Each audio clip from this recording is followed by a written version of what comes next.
Welcome to this episode of Chattin With Staxx. I'm your host, Bill Staxx, and today I got Scott Anthony. What's up, man? Man, how are you? I'm doing great. Thank you for joining me. Today we're live today, changing We it are up live. to answer your questions. Scott Anthony has a crazy story. Started out in Chicago with the street gangs, right? And you were a leader of a street gang out there. Well, it was a very big street gang. I was a president of a branch, which is the same thing as a leader. I started young, Stax. I started out. I was in the streets, and you mentioned something. I want to share with you something. You can see behind me my book Smoke. Yeah. That was like my last period of excitement in my life. But the beginning all started here. Here's my next book. Comes out September 1st. What is it? Street Raised, The Making of a Criminal. And you had mentioned something to me a moment ago. You just interviewed one of the gang leaders in Chicago, the 12th Street Players. Yes, Taz. He is a street legend out there in Cicero.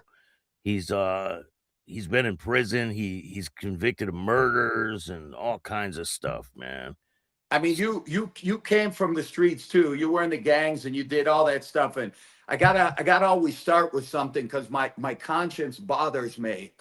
I'm no longer that person that I was. It was a long time ago, and I hung my head in shame.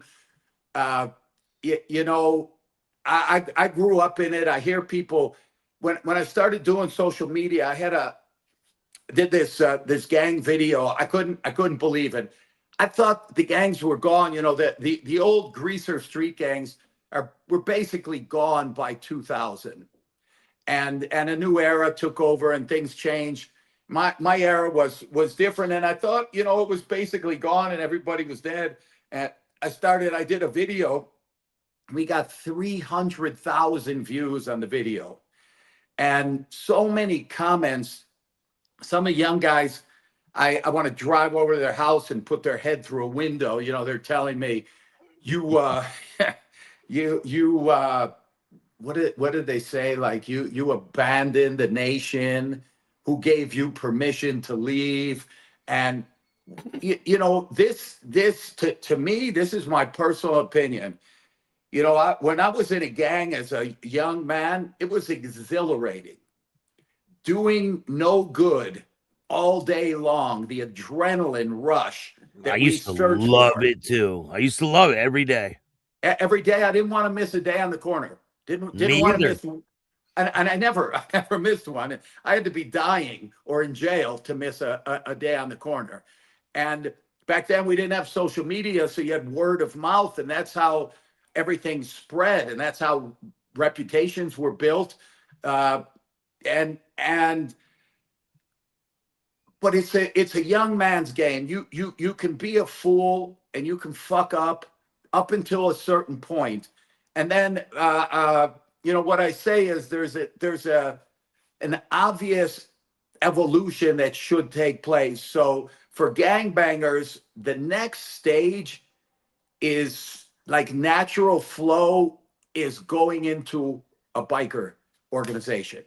So you know, in my day, yeah, there were some gangs that you could have considered organized, and they were probably mostly the black gangs in my day that got to that point of organization. You know, drug trafficking and actually making money. The rest of the guys, it was just bullshit and burglaries and stealing cars and spray painting on walls and violence. Most people end up then, in prison, dead, or they don't end up being successful and retiring, you know. Well, I got this one guy, he's kind of mad at me. He's really a gang aficionado. He wasn't in a gang, but he really loves it. And I kind of offend people sometimes. Like I'll say, you know, we were scumbags, losers. And he'll say to me like, hey, Bobby, you know, he's a roofer. He got his life together. No, he didn't. I'm sorry. If you ended up 45 years old carrying fucking 200-pound rolls of roofing, up a $3 ladder, you didn't make it. You stayed out of jail. God bless you. That's an accomplishment in its own. I still have friends, Bill. You know, I'm old. You're a young man. You're like what, 15? Yeah, I'm 47. Are you 47? Yeah. Okay, you look young. Okay, just Prison when you get preserves older. you. Well, you Prison know, one of my preserves you. buddies, I used to tell him he was preserved in cocaine Yeah. because he just looked young his whole life until he finally snorted something that probably had fentanyl in it and it killed him. Um, but Yeah. it was like embalming fluid, you know.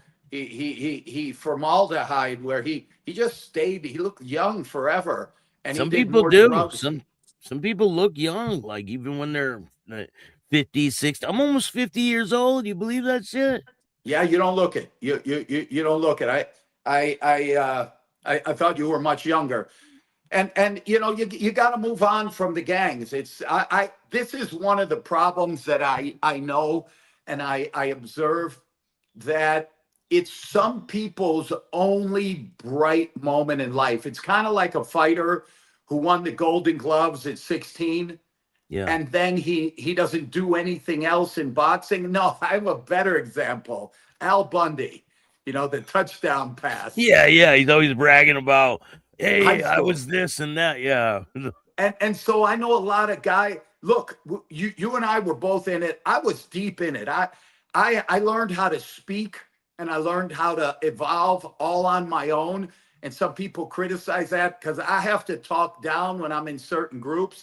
And if I was in a jail cell today, I gotta turn street and thug because people will look at you like, you know, you're not from here. You know there's a way to walk and talk and gestures and everything. But people got stuck there. That was their shining bright moment in life. And I got friends that call me up and all they want to do is talk about the shit we did when we were 15. And I'm okay with it. We can talk and laugh, but I did a lot more brilliant stuff as I progressed in criminality. I believe that if you're going to be a criminal, well, be the best one you can be and evolve. And somebody made a comment on one of the podcasts I did talking about gangs, and he said, there's no coin in it. Go out and make some money. If that's what you're going to do, learn how to make money, do it right. And Bill, I had this girlfriend when I was in high school, and her father was a German Jew, and he had been in a concentration camp. He had the tattoo on his forearm with the numbers, and his entire family was wiped out. He was all alone, and he faced the world like a man under a lot of difficulty, and he was damaged, and he never really spoke to me. And one day he said, "I want to talk to you." And he took me out in the backyard. And funny because he started speaking to me in German first, and he said, "Oh, excuse me, sometimes I Mhm. forget." And he said, "Hey, don't don't spoil your name. Don't tarnish your name over stupid stuff." I don't know what he knew, Bill, because I was no good. So you know, take your pick. 52 card deck, any card you pull out, I'm guilty. And so he said to me, he said, you know, if you got an opportunity to steal $1 million and ride off into the sunset, all the power to you. Steal that million, go build a new life, and God bless you. And I took that to heart. And from then on, that was my goal. I got to do that $1 million job, get out there. And, you know, it's a lot of fun when you're young and stupid. But if you are still doing it at 25 or 30, you missed an important bus. You're That's still my theory. dressing that way and talking like that. Like I think I was a failed wannabe gangster. You know, I tried to be in that life, and but now I run away from that type of life. Me too.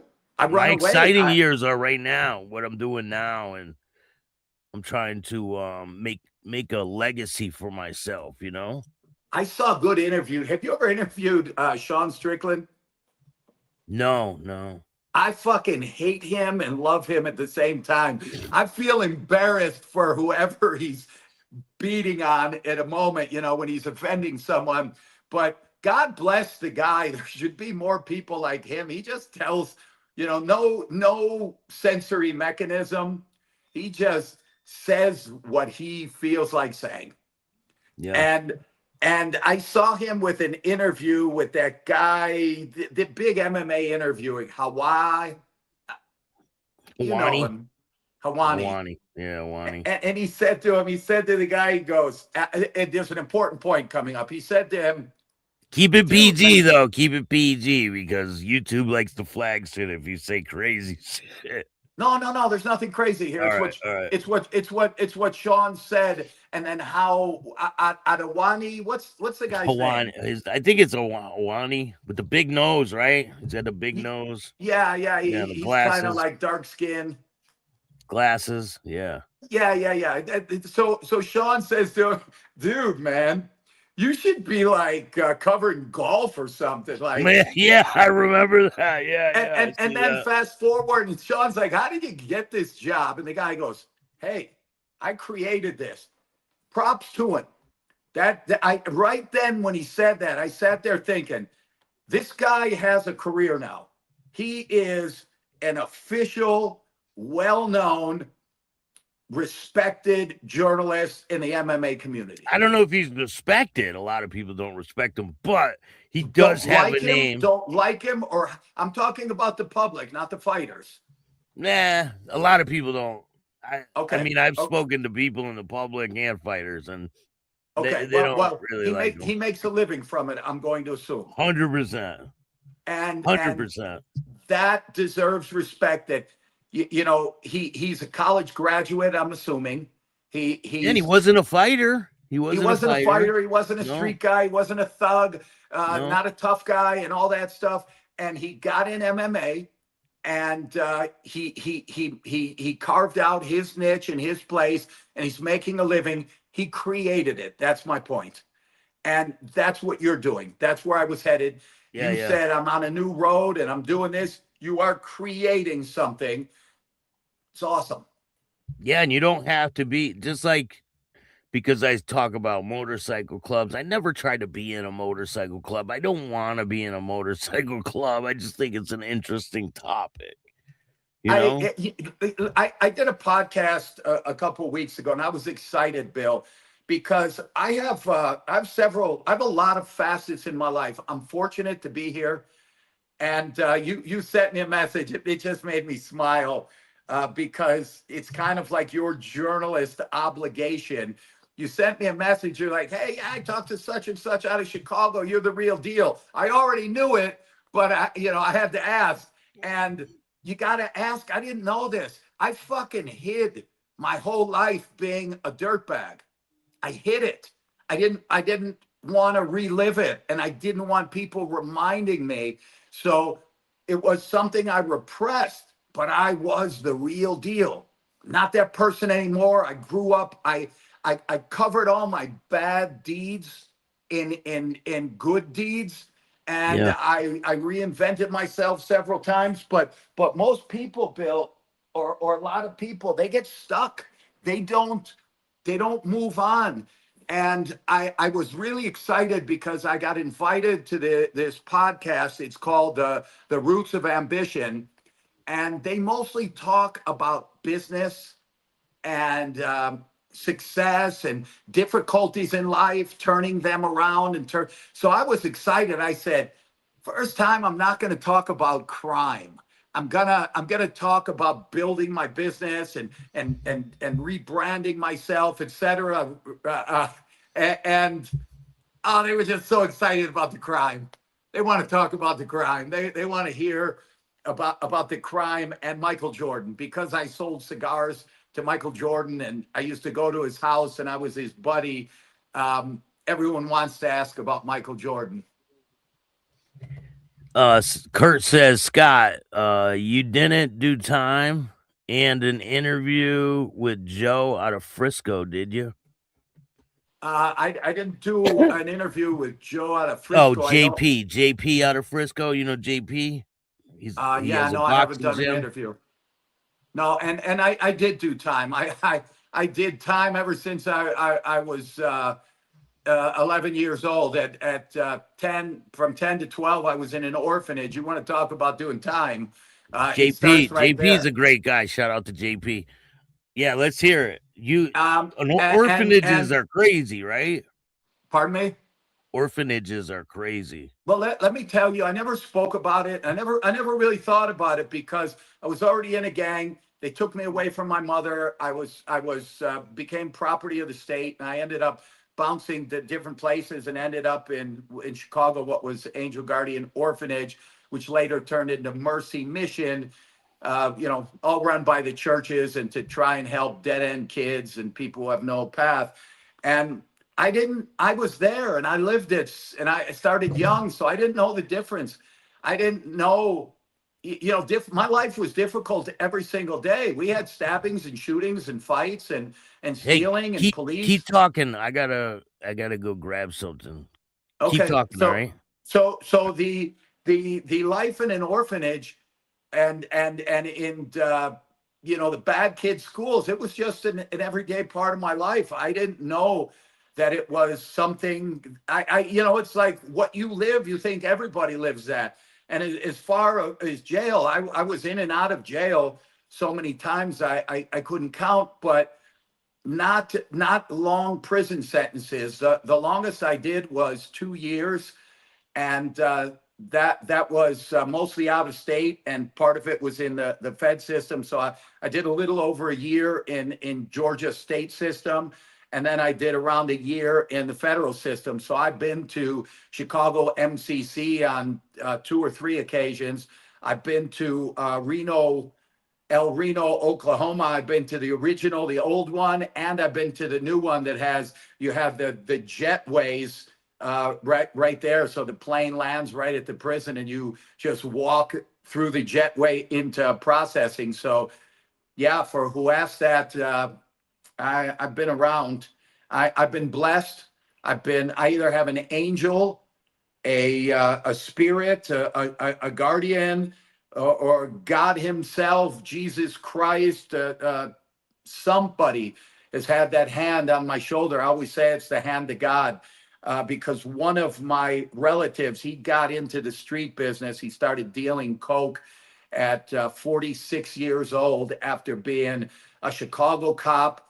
He was 2 different suburban Chicago area chief of police. He had aspirations to run for mayor, and he had financial problems and started getting desperate. And he sold coke. He lasted for 9 months, and he got a 27-year prison sentence, which he did almost 14 years on. And I don't know if it's because I was such a slimy scumbag, I slipped through the cracks, or you start to know the system and the technicalities and how to beat stuff and how to stay out of incriminating yourself to the deepest levels. That might be a part of it.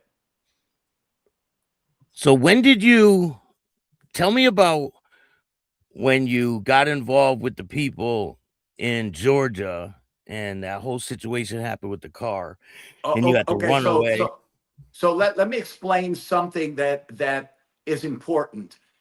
I know about criminality from every side. I was in the business. I started in it and I finished in it, and I'm still alive. My criminal activity was mostly pre-guidelines. So I became a fugitive on January 18th, 1987. That is before the guideline cases became something that happened in serious.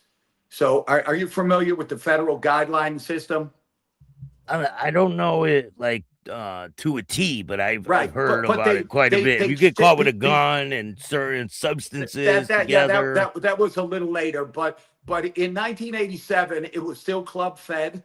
It was white collar criminals and mobsters, and the federal prisons were not like they are today. When the feds finally, what I would describe it as The feds got fed up of the states not being able to take care of business, and guys slipping through the cracks and bribery and favoritism. Because if you grow up in a certain jurisdiction, you might have family contacts, you leverage to get less time, and or to get no time, and lawyers have friendships with judges. So the feds started picking up cases, and that's when everybody was screwed, because you're not beating the feds, you're not messing around with the feds. And what I saw is that after 87, because I was a fugitive for 5 years, and so I was eventually captured in January 19th, 5 years and one day after being a fugitive for 5 years. And when I got into the system, wow, man, it had changed. Everybody had serious time. People were snitching all over the place. Everybody hates a snitch. I know that. I get it. I hated them. I wanted to kill them and all that stuff. But the other side of that coin is, I look at people, when a 30-year-old guy is given 155 years, it makes people do irrational things. A lot of the mobsters, etc. They'll take it on the chin when they get a 5-year sentence, an 8-year sentence, like nothing. Yeah. But when guys are getting 70 years, it changes things. And also the type of character of criminals change. Drugs changed a lot of that too. So there was changes. So I was coming back from South Florida. I used to go down there to get my white powders and weed and everything. There was a time where Florida was kind of the capital of the U.S. for products coming from South America. And for those of you that smoke weed now and you are spoiled because you get the best of the best, you get shit that people are making in a laboratory that's like it's like the making of Ivan Drago. Let's take this big strong woman with this big strong man. That's the strain of weed now. But Colombian gold, as it was labeled in the 70s, that stuff was awesome. That weed actually had a golden color to it. So when I grew up, weed all had seeds. It didn't look beautiful, and it slowly, Thai stick started appearing, and then you had Colombian gold, and out of nowhere came Sensimilla, which people don't know. That's the American pronunciation of sin semilla. So people called it, where I came from, sense. Hey man, this guy's got some sense coming in. But it's sin semilla, no seeds. And that was like the first revolution. And if I have to credit somebody for that, I believe the credit goes to Rafael Caro Quintero for inventing the seedless weed. And so did you start transporting it back to where you were? Like, how did it yes, all yes. happen? So what was going on is you could get guns really, really easy in Florida, and especially South Florida, where I was going. And I had fake driver's licenses, and I had fake friends. I had contacts in Florida that I could go down to, and I would buy 10 boxes of a case of 10 cases of little Raven Arms 25 automatics, and I get those for $30 a piece in Miami, and take them to Chicago and sell them for a couple $100 a piece. How many Max trips 10. did you do? How many trips? Oh, at least 100. So you were Because flooding the streets back then. but it was guns, and it was coke and weed. So at one point I had this, I don't remember what kind of car it was. Maybe someone out there will remember. The car had this huge space in the front between the grill and the radiator, and I could fit a bale of weed in there. And it never got searched. They never opened up the engine on me and said, let's see what's in here. And so I would run the weed back and forth. I'm a workhorse, I'm like an ant. So I put in the time. And so I would take the trips back and forth all the time to Miami. I just grab a random friend. I did have my sidekick David Bonomo, who was just a down for the cause character, and he took a lot of the later trips with me. But my earlier trips were with high school people. We did stuff together, and anybody who, hey man, I'm leaving for Miami in an hour. Who wants to go? And bang, someone jump in the car with me, drive to Miami, and you know, like everything, you start at a certain level. So I used to go first and I get a bale of weed, and before long I'm getting a kilo and 2 kilos and 3 kilos, 5 kilos. When I first started going to Miami, a kilo of coke sold in Chicago for 80 to $100,000. Damn. Yeah, it was a different time, and it was clean, and it didn't have all of the dangerous, life-threatening, cancer-causing chemicals that it has today. Now that price is crazy. I don't even know the prices I, nowadays. I don't know or care, but you know that's what it was at that time. So I was running back and forth, and I had different suitcases with hidden pouches, and every once in a while we had a secret plate. I never had professional traps when I was running it like they have now. You know, now they have hidden compartments that are very sophisticated. Like you've got to put an alarm key into the dashboard, turn the radio on, and Hit the touch the, windshield wiper and it'll pop yeah, open. and Yeah. then some trap opens up, and we didn't have that kind of stuff. We would sometimes hide them in the bumpers because we had actual bumpers that were metal, and they Yeah. were Yeah. curved like Yeah. this, and so we would stick them inside of the bumper and under the car, and different methods. Sometimes we'd fill the spare tire, but since I was a clean cut kid at that time, I was kickboxing and I was boxing the Golden Glove circuit, and I had short hair, and I could normally talk my way out of it with the cops. I could speak well, and I looked innocent enough that some out of state trooper would just say, "Okay, kid, hit the road." And I normally planned an alibi that I had with me that backed up what I was doing. It was normally that I was going down there to look at old cars. There was this old it was a company that would send you this book of readouts of cars for sale throughout the United States. And it was printed. So it was this big. And I would carry that with me. And I'd have stuff highlighted and underlined and numbers and notes next to it. So I would tell the cops, no, no, no, I buy and sell cars. I was down in Florida looking for these specialty cars, and show them the book. And normally, when you have a really solid backup story, that a lot of criminals don't know it. They just never plan, never think. They're used to dealing with a bunch of mutts. So when a cop pulls you over, he's looking for a hole in your story.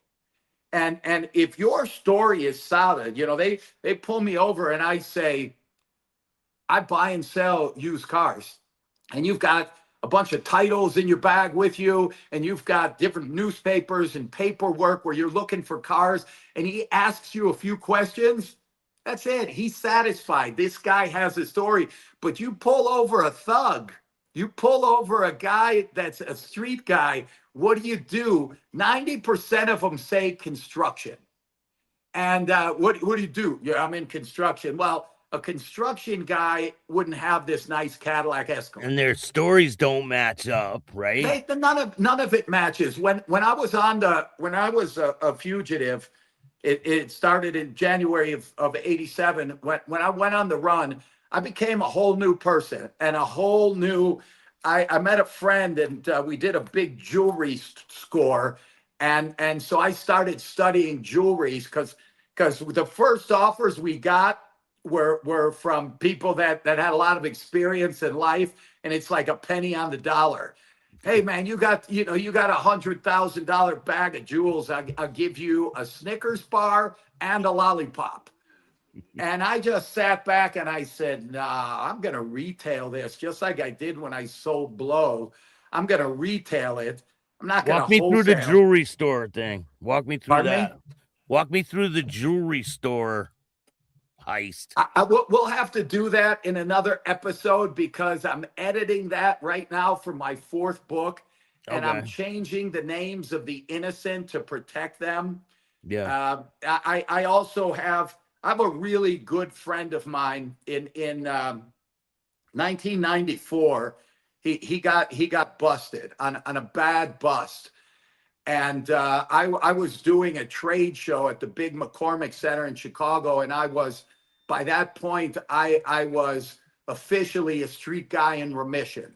I was fighting the urges to go back to the old ways, but I was in Chicago, so it's hard because Street Guys is a network. You know, everybody is doing everything illegal. It's not like they're doing just one thing. One thing leads to another, and you all have contacts. So a guy who's selling coke, he's likely to know a guy who's got counterfeit. He's likely to know people who have guns, likely to know people that are doing burglaries, etc. Credit card, what do they call the shoplifters, the boosters? Yeah. Yeah. Because you're all intertwined in the underworld. And I was fighting it, and I had a beeper, a pager, and I got paged by my friend, and he's in panic. He's like, you got to come, man. Or you know, he started rambling on and scared. I'm like, what? Calm down, calm down. He's like, I think they're outside the house. He was at his sister's house. He went to go do a buy or a pickup because he got it on credit of a kilo from a pretty big source. But the big source wasn't careful. He I don't know what his problem was because I really didn't know the guy well, but he kind of did it out in the open. So my friend went to the source's house, picks up a kilo, and he walks right out of his house basically with a kilo in his hand. And he walks to his car, gets in it. He gets a couple blocks away, and he's got a tail. And the tail is on him, and he's weaving and weaving and weaving. And he tossed the kilo out of the car and into some backyard and made it to his sister's house, parked a block away. And street people know how to run through gangways and alleyways and jump fences and roofs. And he made it to his sister's house, and he called me, and he wanted me to come. He was almost in tears. So I drove there. I took a drive around the block, like a 2-block radius for like 5 minutes, and I didn't see anything suspicious. Just like every other sunny day in that neighborhood in Chicago. And so I pulled out like 3 houses away because I didn't want to pull out right in front. And he was watching, saw me, ran out. We got about 4 blocks away, and we were surrounded by cops. You know, they pull us. I mean, when the cops are their adrenaline is on, they degrade you. They're not. It's not soft touch and calm. They're on alert, No. and I got that gun pointed right in my face, and face down, motherfucker, and you know, a slap and a kick and a knee, and we're both handcuffed, and we're whisked off to the federal buildings, and it was the feds. And I just said, I got nothing to do with anything. I was at the McCormick Center at the trade show. My friend called me. I couldn't understand him. He told me to come, and I came, and I pulled up in my nice brand new BMW, and I've got over 400 pages of FBI files. I am not an innocent participant on this planet. I get that. And I had just gotten out of jail, and I still had 2 cases pending. I was on federal bond, maybe not, Oh but you know, no. somewhere around that time. I'm not Mr. Citizen. And I said, I don't know what he was doing. I got nothing to do. And then 2 agents come down. They come in, and they sit there, and they look at me, and they say, your friend wants to come in and talk to you. He's got something very important to talk to you about. Oh no. And I'm like, fine. And so then he comes in with 2 more agents. And so I felt the pressure on me because they're all looking at me, and I'm handcuffed to a table. And he can't speak. He's crying. And this is a pretty solid street guy. He's a pretty solid street guy. He grew up in the streets. He was with me throughout all of my stuff for 5 years. And then while I was on the run, he had another 5-year good run. He was rolling, and he's crying, and so one of the agents looks at me and he goes, "We got an issue here. He's just recently married. His wife is pregnant, and he wants to go home today. But he's worried that you'll kill him, or that you'll tell people that will kill him." And that, he looked at me, and it broke my heart in that moment, because anybody out there can say whatever they want. We all dislike snitches. It didn't feel good when I was snitched on. And I can tell you, I made plans. Like Chris Rock would say, I bought a shovel, I bought some lye, I schemed. And so I know, but this is a childhood friend. I know this guy since I was 7 years old, and he's crying hysterically in front of me. He goes, my wife is pregnant. I don't want to go away, man. I don't want to go away. Yeah, but he knew the rules, man. I get it. And right there, I said to all of them, I got nothing to say. I'm not going to tell anybody what he's about to do. One of the reasons, Stack, is because I loved him. And the other reason is the guys that he was dealing with, I didn't know. They weren't people from our neighborhood and our group of friends. They were a group of foreigners that I don't know them. Nothing to do with me.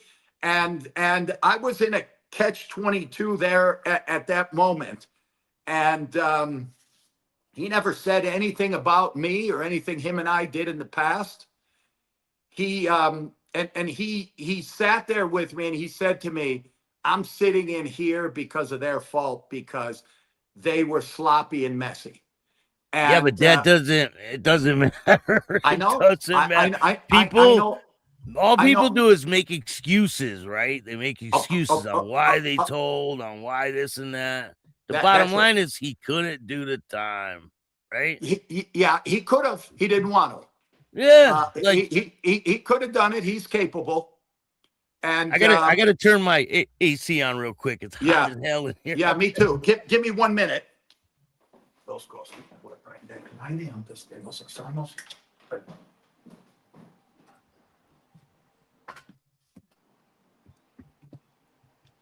Okay, I'm back.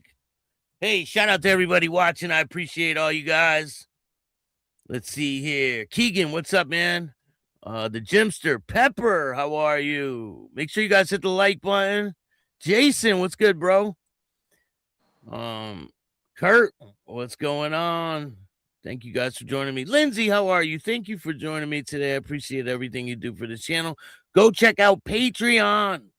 I can't express it enough. Go check out Patreon. A lot of exclusive content, and I'm going to be dropping some new exclusive videos only on Patreon. You can't watch them on YouTube. You have to watch them on Patreon. And it's pretty cheap to get a subscription to Patreon. Go check out Spotify. All right, tell me what happens, man, with this guy. So this guy, we were there, I don't know, about 8 hours. We were there for about 8 hours. At one point, the feds came in and they unhandcuffed me, and they told me, they basically threatened me that if this guy gets killed, we will, it's on you. And and then they said he's really worried about Wacker knowing, and I said, I get it. He's got his own problems now to deal with, and I'll worry about mine.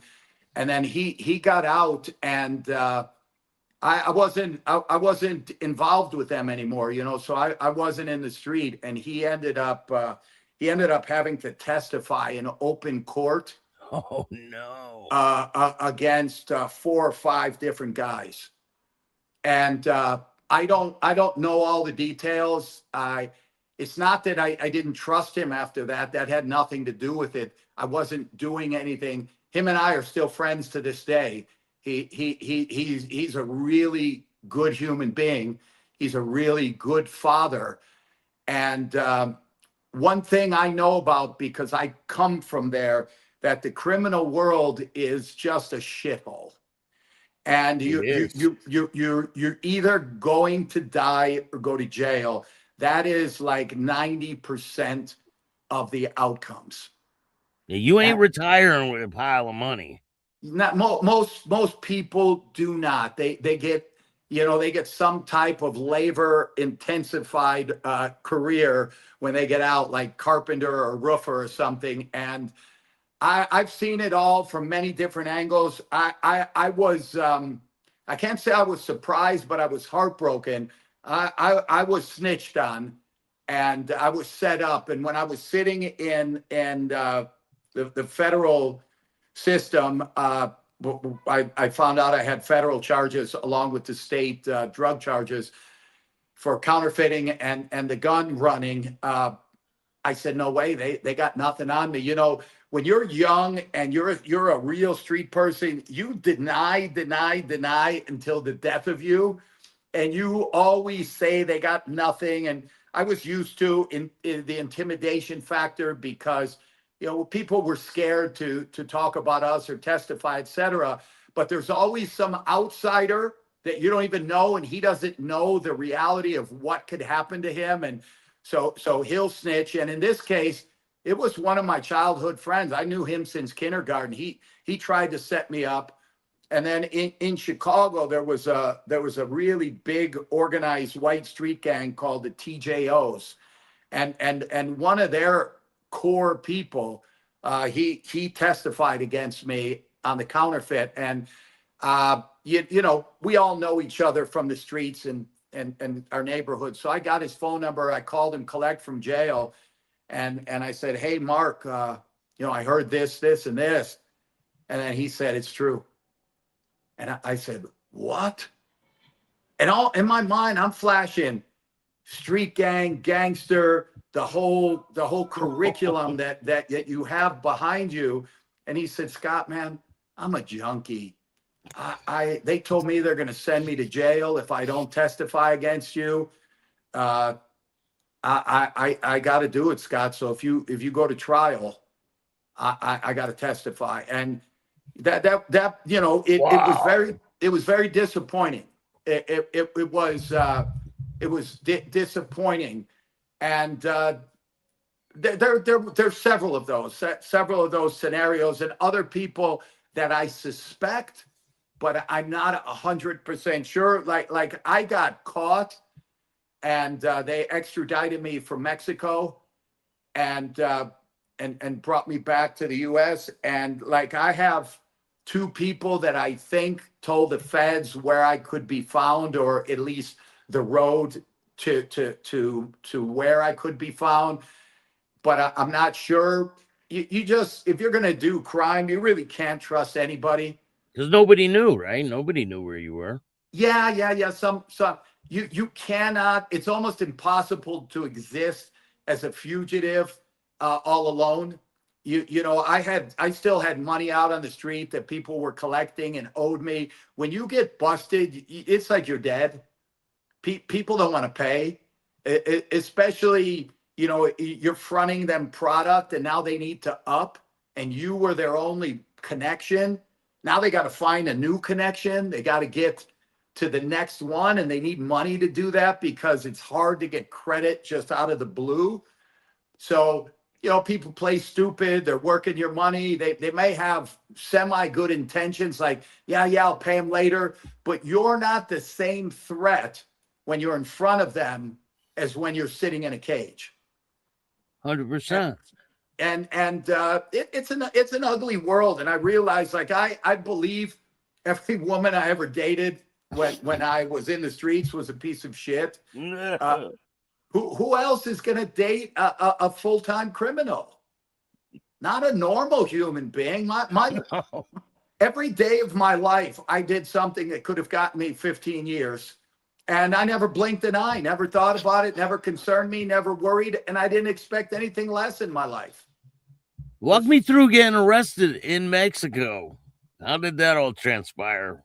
Like when they Well, walk me through, like when they come, tell me about how it all happened. that was I was getting worn out. So I was on the run for 5 years, and it's exhausting because you're using fake names and a fake persona, and you're being someone else. And I was also traveling back to the U.S. all the time because in Mexico I figured out that there was a lot of products in Mexico that you couldn't get here and in Mexico. So I would travel to the US and buy them and then come back. I guess I'm a hustler. I could probably say that because I found ways to make money other than selling drugs and robbing and stealing.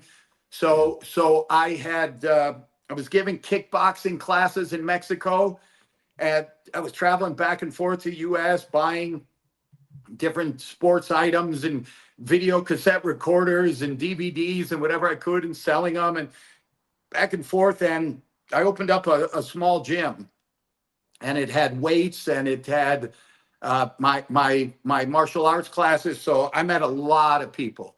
I was probably, I think I could say, I'm the godfather of MMA in Mexico. FYI, Alexa Grasso trained with me when she was started at 2 years old, and and her uncle, who's her trainer, Francisco, he trained with me when he was like 14. Her father, Luis, he trained with me when he was 14. So I had all of these people. I was training kickboxing, and since I was a wrestler back home, I always it intertwined all martial arts and boxing training with wrestling because wrestling is the hardest uh, type of organized sport. They have a curriculum, they have a training procedure. They wrestlers probably train harder than any other sport out there. Now, MMA didn't exist. MMA now is a conglomerate of all of those. It's a hybrid, and they train the hardest. But as a disciplined, established sports, wrestling by far is the most brutal.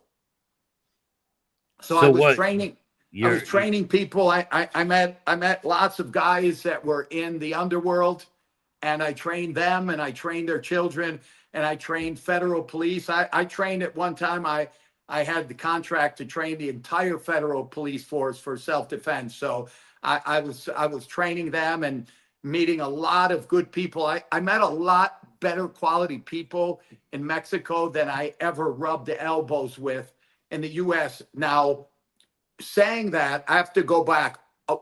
Most of my customers in the drug business, or half of them, were young professionals. So I did have a group of wealthy businessmen, et cetera, but they were inhaling powders, and we had a great social interaction. And so I did get to see the other world, but I come from the streets, Staxx, and you look at world really different. My heroes when I was growing up weren't people to really be honored. That's all I can say. So so are you teaching a class when they come for you? I am. I'm teaching a class when they come for me, and I'm wearing black martial arts pants. They're loose, and they got that string that's double wrapped and tied in a Yeah. bow, so you can kick. And a t-shirt or a cutoff t-shirt. And when I'm in teaching mode, the adrenaline is pumping. I got the music on, and we're doing drills and technique.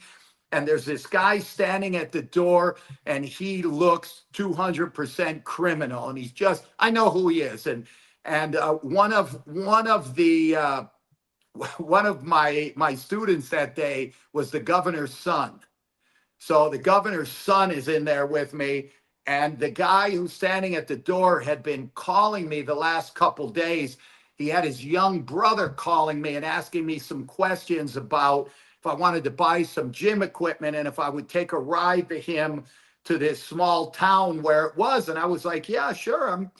I'm up for buying the gym equipment. And so in the middle of the class, he goes, hey, come over here. So I tell everyone, take a break, drink some water. And I walk over to the door, and he's like, hey, I want to talk to you, but it's, it's a little loud, kind of private. Can we go down, into the lobby?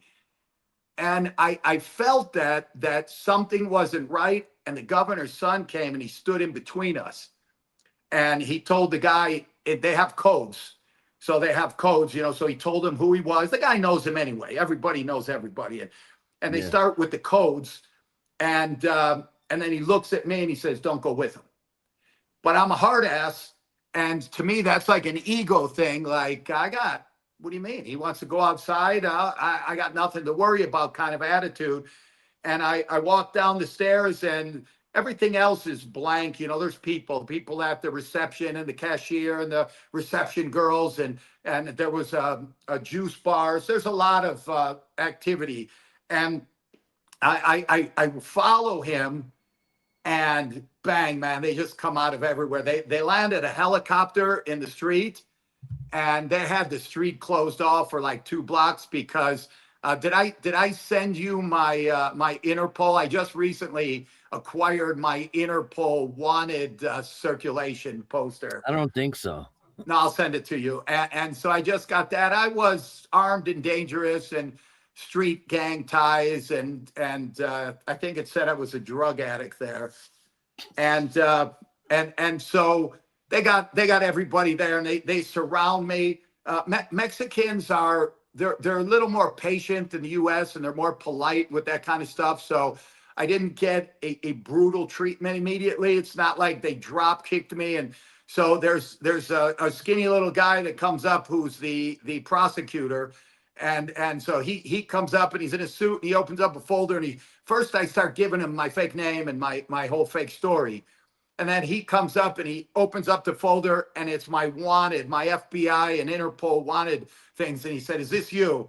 And I looked at him, I go, "Well, it's like you showed me a mirror and asked me if that's me." I go, "Guys, let's get the fuck out of here. Can we keep it quiet and just get out of here?" And they handcuffed me, and they had a Suburban. They put a hood over my head.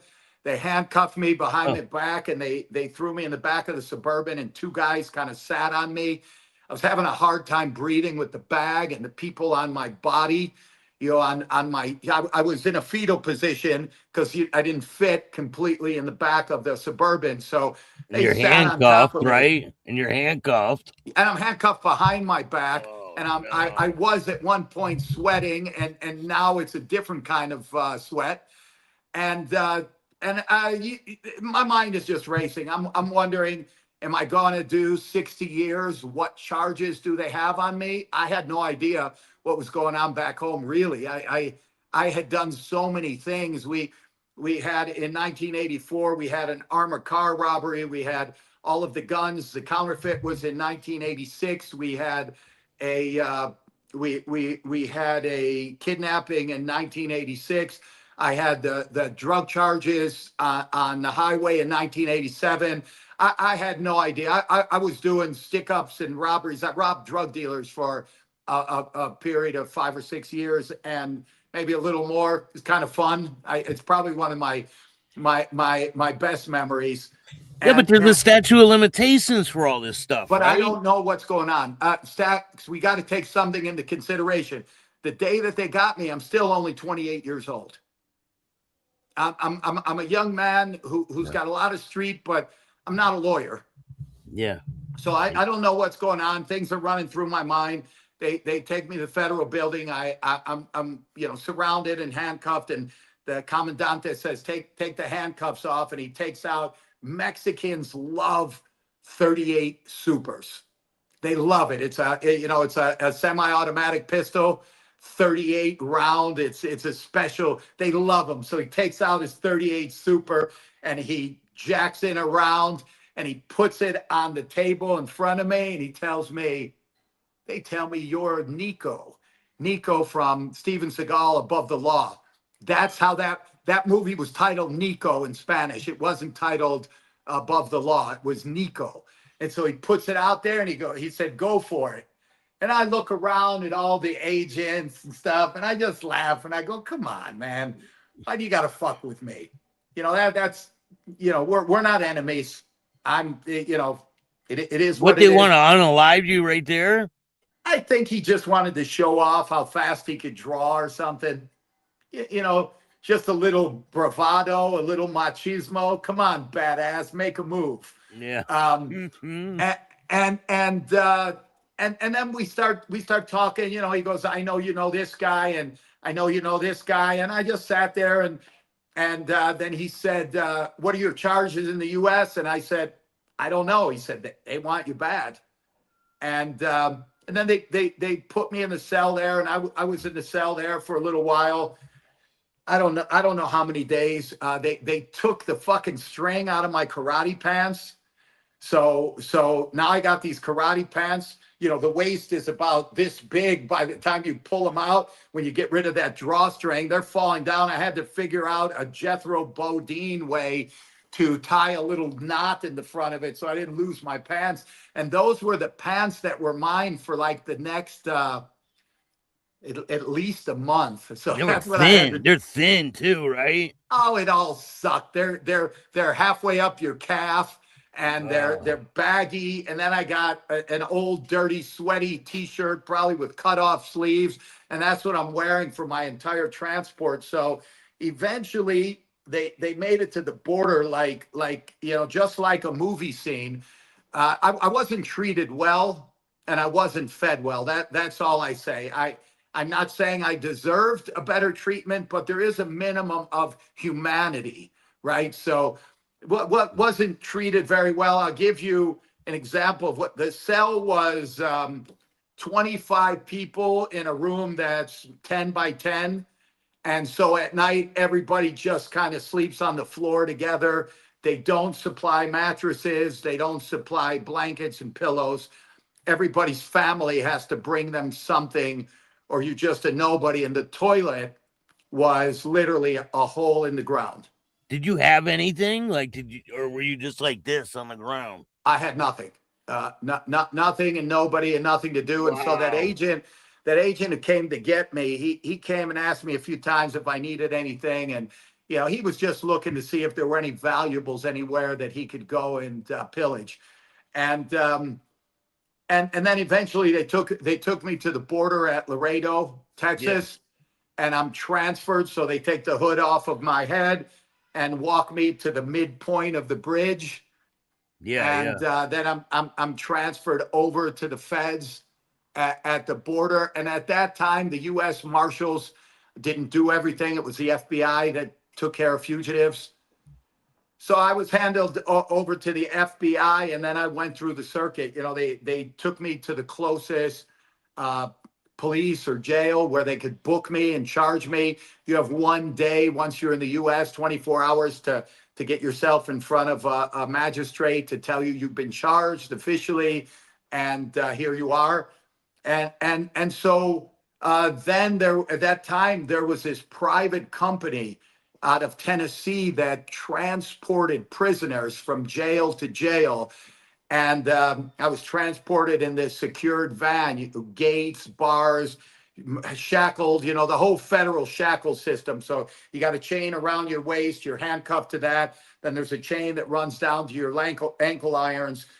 Then you're looped through the hook on the floor and you're stuck in this van. And you're going from jail to jail, picking up, dropping off, backwards. It was absolutely miserable. We ate an average of one time a day because you would sometimes be taken out of a jail before breakfast and you'd be booked into a jail after the last meal. So you got nothing coming.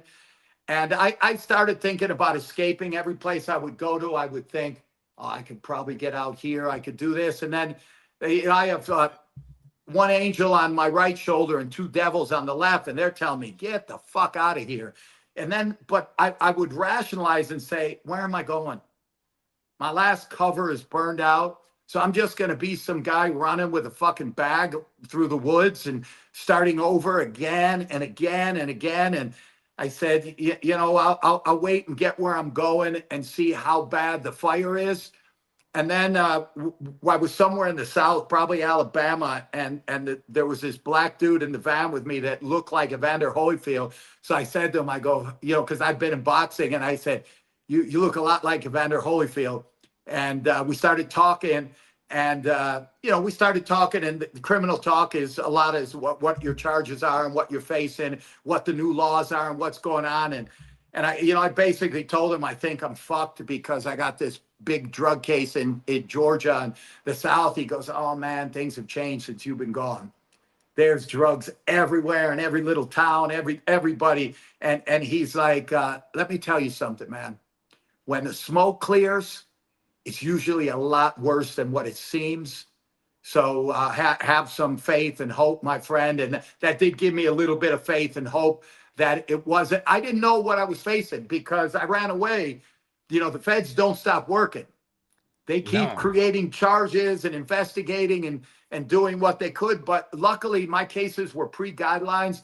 So the feds they couldn't pick up my drug case because it was pre-guidelines. It didn't, uh, there was no real punishment that was worth it for them to pick it up on my Yeah. case. So my case, I actually got out of my case because they needed to get me within 5 years. So at 5 years, my co-defendant, his case was dropped and over. They got me 5 years in one day. So how long do you stay in jail for?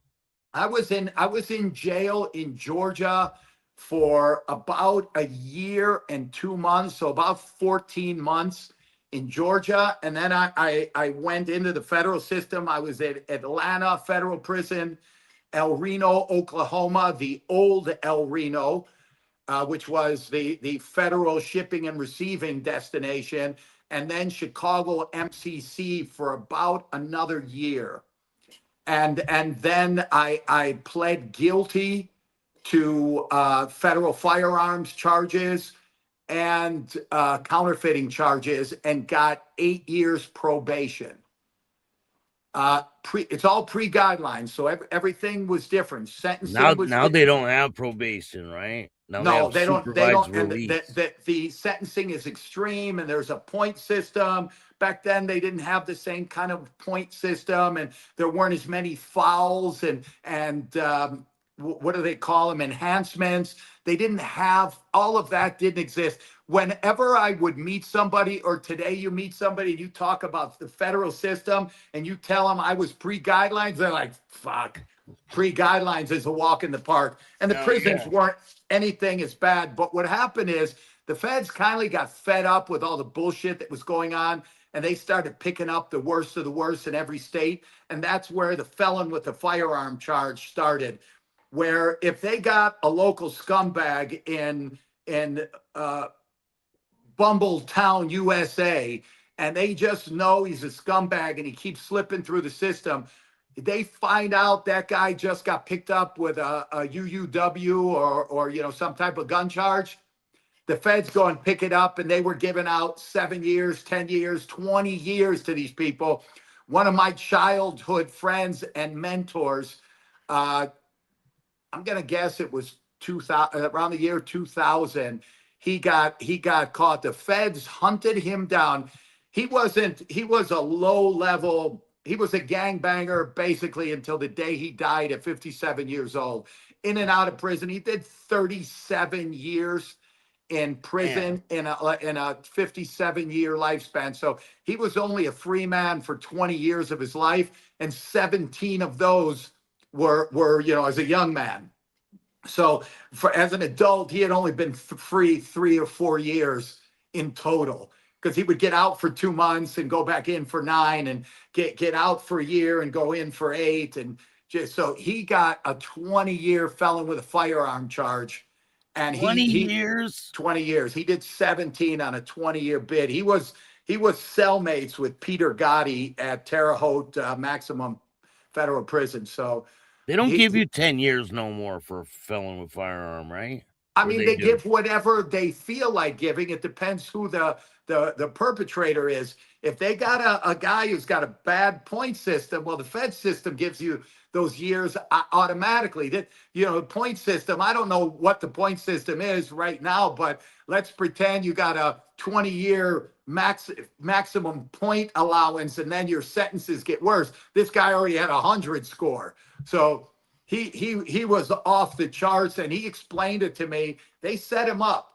they had a mole inside of the group of scumbags he was hanging out with, and they told them, all we want is this guy with a gun. We don't need drugs, we don't need a murder, we don't need a Oh, body. Well, all we want is a gun. So the mole that was inside him, he told me, man, it didn't register completely. He kept saying everywhere they would go, they'd go, hey, let's go to the corner bar and get a beer. The guy'd go, yeah, let's bring some guns. And he'd go, we don't need a gun. I know everybody there. Oh, man, we should bring one just in case. So he kept trying to get wow. this guy to put a gun in his waist. So you And got it, to keep. That's a good tip for the people watching. If someone keeps trying to pressure you to do some shit like that, look, something's up a with lot of it. guys have a sixth sense. You develop this sixth sense, but there's, you know, the moles or the undercover agents, they're very good at what they do, and they're subtle about it. So they might say something like, hey man, I got a gun, maybe you should have one too, or I'll carry the gun today, and I so mean, gives if you you got a confidence. gun, why do I got to carry one, And right? then they're reporting back to the feds, no man, he's not taking a gun today. Or maybe the feds, Wow. there's going to be a fed or two at that bar where they're going, and they just get in there and he moves his hair back saying he doesn't have a gun. And nobody knows anything different. When I was first out of the Fed system, and I had gone out to a nightclub with this guy and another friend of ours. There was this black guy who he appeared at three different nightclubs and bars that we went to, and we knew they were on us. We had a tail. We were being followed, and then another guy from our hood showed up who we called Trusty because you couldn't trust him, and No. and we started saying to him, "Hey man, you better watch out. That black Why guy would over you keep there." someone around that you can't trust? Like, why would you even be around a person Well, like well, that? he because we're all from the same neighborhood, and you just know each other. And he hadn't done anything big enough. He couldn't be trusted with small stuff. It's hard to explain. Like it could have started his nickname Trusty, where he would tell your girlfriend a Trusty. secret, or he'd tell his girlfriend a secret, and she'd tell your girlfriend. He wouldn't pay a bill. You'd give him credit on something, and he wouldn't pay it back. It didn't start completely with he couldn't be trusted in crime. Anyway, he ended up snitching on me too. He ended up, but I got him back good, Stack. Oh, I got him wow. back good. And I'll give you a quick kind of a taste of that. When I was sitting in MCC in Chicago, I ran into at least 5 or 6 people I knew from the streets. And I got a rumor and a warning about a Colombian source that we knew that was working for the feds. So I was told, you know, stay away from this guy. And this guy had been my source a couple years, six years before that. I knew him well. He was a stand-up, solid Colombian, and they told me that he was out there working because he had gotten a 155-year sentence, and Damn. he was working off his time, and it just came together where I got to put Trusty and him together in business. So I just Oh man, that's perfect. it was I had Trusty went to Pontiac prison. Trusty was a guy who got arrested and tried to set me up. So I know the whole thing. One of my buddies was a Chicago cop. He was there when they busted him. He was paging me. Don't answer him. But I didn't get the pages until later, and I had already spoken to him, and he was trying to get me to a spot because I had just escaped from Georgia. So I'd been back in Chicago for only a week with the Georgia stuff hanging over me, and I was trying to tie up loose ends. And when you become a fugitive, you're like, you go into defensive mode. You go into savage, desperado mode. And so I know he tried to set me up, and then he was on the news that night. He got caught in a big bust, and then he got sentenced, and he went to a camp Then he fucked up in the camp and went to a low. He fucked up in the low and he went to a medium. He fucked up in the medium and they were sending him to the worst fucking high security state prison in Illinois at the time was Pontiac. And my buddy Wacker was one of the shot callers in Pontiac for the Satan's Disciples. And Wacker said, we got him. I went to visit Wacker in Pontiac with fake IDs. And he's, because we were going to do a hit on this guy. And I went there to see him and I said, no, we're not doing it. And he said, why? What's up, man? We got him where we want. We've been waiting for this. And I'm going to tell you why. And I'm going to tell any of the people who want to criticize me, because I was down and I was with the cause and I was an innovator and I was as bad as they came. I went to kindergarten with Trusty. I spent the night at his house. He spent the night at my house. His mother cooked for me. When I was 19 years old and I bought my first house, I bought the house next door to his mother's. His mother was like a surrogate mother to me. I worked with his father, had a construction company. They were my friends. And I said, if their son gets killed, who's going to be heartbroken? Them. I don't want to hurt them. They didn't do anything to me. And I said, I'll get this motherfucker. I'll think about it. I'll come up with a way. I'll figure it out and I'll get him later. And my friend Wacker was disappointed in me because he was really looking forward to taking care of business, because we had been waiting a long time, because he'd done several things that he had earned what was coming to him at several different levels and different ways. But I didn't want to have that on my conscience. All the tough guys out there can talk all they want about what they know and what they do and what they've done. Let me tell you something. If you're a human being, you grow a conscience, or you have one, and murder is with you forever. It doesn't go away. Some people don't have a conscience. I know that. I know a lot of people that don't, but I do. I had a good, loving mother that tried her best. It wasn't enough, but she tried. And somebody up there is going to settle the scores for me. And I let Trusty go. Fast forward 4 years, and I'm in MCC, and I hear about this Colombian guy, and I just make a mental note of it, right? It's not that important to me because I'm not dealing drugs anymore, and I don't have any plans of getting involved. But when I get out, all of my friends are doing it, and they're all rolling. And these are all people that were my tight crew, and I created all of them. I was the person who created the whole thing that we had going on. So it's like they are taking care of me. They're chipping me off and giving me pocket money. I got a few deals. I got this biker. He was a biker in Chicago, Ape Hanger Mike. I don't know if your guys who are bikers out of Chicago will remember Ape Hanger Mike. I believe he was with the Wheelmen at that time, who are now, I don't think they exist anymore. But Ape Hanger Mike was getting me these great quality IDs. He had somebody inside of the Social Security office and the birth certificate office, and I could get fucking IDs at will, and I was selling them to people and making good money. And you're in the work and the network, and I run into the Colombian. Who I've already been warned is working. And so he kind of hits me up. He's good at what he does. But I this was a seed that was planted like 6 months before. And then I run into him, and then it hits me. I go, I can introduce him to Trusty. I can do Trusty a huge favor, because when I got out and I'm coming back from Mexico and people know me and nobody believes that I'm not working, everybody's hitting me up. Come on, Scott, man, I heard you got big contacts.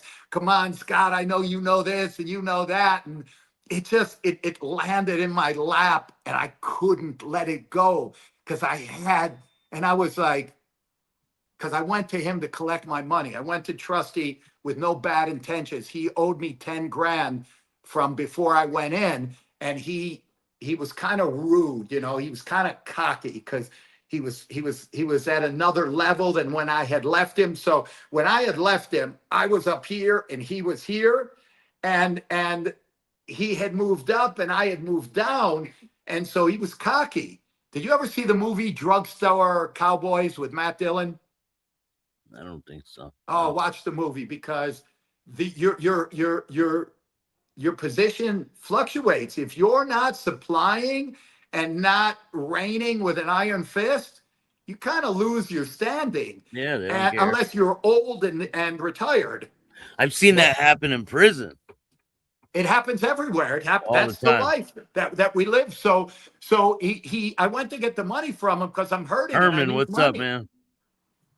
And he says to me, "No, man, I hope you're not offended, man, but old debts, they really don't count, man. I was thinking I could pay it back if we start doing some business, and I wanted to choke him. It was my first instinct, but I just kind of bit my lip and go, okay. And he goes, I know you're doing things. People are talking, man. I heard you got a brand new 525i BMW. I'm like, yeah, and I'm wearing a Rolex and nice clothes because bad habits die hard, and I was fucking stupid. And he's like, yeah, and nothing happened because I wasn't doing anything. But then I start thinking, and I start thinking. So I came up, it just all came together, and I got the two of them together without being in the middle, without having anything to do with a conspiracy. I got those two fucking perfectly matched. But they both And pointing at each other. and the Colombians set him up. The Colombian set him up, and he got busted and went away. And he didn't tell on the Colombian. Of course he did. He told on the Colombian and he Tried. told on me. They pulled me in. I got pulled in, and I just sat there with a smile. And the Fed told me, the DEA told me, you're the first fucking name that came out of his mouth. We fucking tackled him. And the first fucking thing is, I can give you someone real big. I can give you someone big. And your fucking name came out. And I just fucking walked off into the sunset. And Stack, I'm going to be honest, it felt way better than killing him. I'm sure. That's a great. That I was a got great plan. Great plan. no, I'm telling you, man, it wasn't, it just all came together. What is the likelihood that I'm going to run into this guy that I know in MCC, and he's going to even think about mentioning it? Hey, man, if you get out there, be careful of Osvaldo. You got to be careful. Why? What's up? Oh, man, that guy's working for the feds, man. He had a 155-year sentence, and now he's out on the street hanging out at fucking Latin Village and dancing. And I'm like, oh, something to think about. Yeah. And my life has been extremely exciting. I saw an Anthony Bourdain documentary the other day on the plane, and he talked about at 42 years old, approximately, he was just a nobody chef. He was cooking in a restaurant, and he thought his best years were behind him. He actually had accepted, you know what? My bright, shining, exciting, adrenaline-filled years are behind me. Now I'm an old man cooking in a kitchen, and this is where I'm going to end up. And he ended up this internet sensation. And I've had so many different stages. And the cigar book that I wrote, Smoke, that was in my 30s, from like 30 until 35. And after that, it was the next generation of excitement and another thing. And now, Stack, I'm off and running on my next adventure. And again, for anybody who can see this, Street Raised, the making of a criminal. It's my story from 0 until 17. All the street gang stuff, the burglaries, the crime, the violence, the street years. And I never thought about it, Stack, before. This is what makes you. That's it. You most people can't just jump into a street career at 35 years old. You No. need those early years of marination into it, because by the time I was eight, I robbed my first drug dealer at 17 and a half. But I couldn't have pulled that off, and it wouldn't have all gone the way that it went if I didn't have the street in me that I had. And then I robbed the drug dealers for the next 5 years while I became probably one of the larger dealers in Chicago at that time. And it was because of the experience that had made me who I was. You don't just jump into it and become good at it. And what I mean by good is avoiding violence if you can, being able to negotiate and collect your money. You've got to have an intimidation factor for people to pay you. It's just the way that it goes. People knew that if they didn't pay me, there was most likely going to be violence. When does that book drop? This book dropped September 1st. That's And awesome. I was scared of the book, Stack. I was scared because there's a vulnerability. I'm showing who I was, and I'm talking about feelings and things that happened, and a lot of experiences that tough guys, they don't remember. They want to pretend it. You weren't born a badass. You weren't born, the shot caller in Pelican Bay. You were born mama's little boy. You were at one time a nice little boy that went to school and might have got beat up with someone, hung out with your friends and watched cartoons. We weren't born to these creatures, but I see the development, and I've been reading it the last couple days because I've got some things going on with the editor, and I started reading it and I said, "Fuck, this book might be even better than the last." And because I was embarrassed, I couldn't live with a lot of this stuff because I have 8 children, Stack. 8. I don't want them doing the shit I did. Yeah, but look where you made it to, man, in life. Now you're doing I, great things. You're publishing books. You're showing people that they can take their crazy, chaos filled lives and turn it into I, something profitable, you know? I hope so, but it's not easy. And in my so this is book 2, and then book 3 will probably pop in about 3 months. And book 3 is titled "Built for Crime: All or Yeah, Nothing in Chicago Streets," and that is the thunder years. That's the years where I don't think I had any religion or any spirituality at all. And then the last book, I don't have a title yet. It's either On the Run, 5 Years a Fugitive, On the Lam. I've got a whole bunch of names, but I'm editing that. That's about 5 years a fugitive, and kind of the years following, like when I kind of got out of jail and decided no more trouble. And it was very difficult. It wasn't an overnight process, and there's a lot of obstacles in the way. And making money is a really, really hard thing to do. It's not easy. And then accumulating it is even harder, managing it, and then building a business. At one time, Stack, I had a business. My businesses had over 300 employees. And that's a I lot. remember sitting at one of our Christmas parties at the head of a table, and we rented an entire restaurant, and there were probably 500 people there because the employees bring their significant other and their children and et cetera. So I had 300 plus employees, and this whole restaurant where I was paying the final bill. People were drinking and dancing, and I sat there and I said, "You should be proud of yourself. You created this 100%. from zero." A I lot of created people don't go from where you were to where you ended up in life, you know? 1%. What 1%? I am blessed, and I'm very grateful. I want to ask you a question, a little bit. Mel Chancey's your buddy, right? Yeah, shout out to Mel Chancey.